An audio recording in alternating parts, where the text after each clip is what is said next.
Тұрғынайдың тұрғындары жана бүгінгі келген қонақтар, мынакей бүгін Құдай насip қылып Құрбан айтына да жетіп келдік.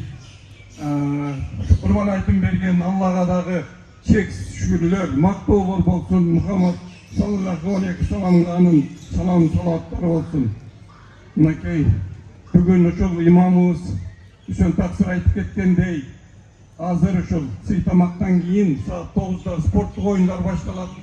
Ошоны барыбыз уюшкандыкта тартип менен ынтымакта өткөрүп алайлы.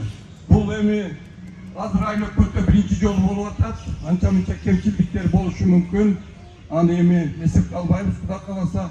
Мындан кийин ушул Ороз айты менен Курбан айтын ушундай салкка айлантып алабыз, Кудай кааласа. Мусулман бизге ушул улуу кылып Ороз айты менен гана Курбан айтын берген экен майрамдаганга.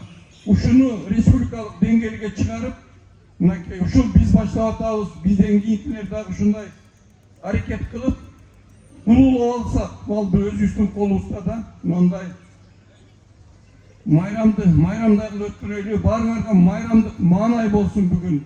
Мына айтып атат, саат 9-да ушу бала чакаңар менен келсеңиздер, балдарга бекер мороженое, оюнчуктар таркалат. Анан ошол келгенден кийин могу Мадина кафебиздин ичине аялдарга орун берсек, ошондо эскертип коелу. Анан сырткы сөрүлөргө эркектер өзүбүз ошо ичип жеп бүгүн. Кудай кааласа саат 4-кө чейин майрам болот, 4-тө чейин тукталат. Анан бөлүнгөн балдар ар бириңер өз ордуңарда турсаңар, анан бул жерде сиздерди издеп калбайлы. Аллах ыраазычылыгын бүгүн баарыбыз ошо бекитилген балдарды иштеп коелу.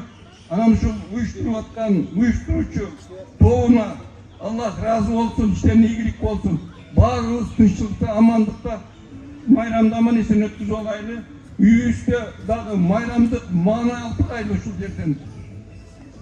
Аллах колдоо иштөөңдөп, дайыма жарык жүз менен бири-бирибизди куттукташып жүргөнгө Кудай насип кылсын баарыңарды. Рахмат көңүл бурганыңыздарга.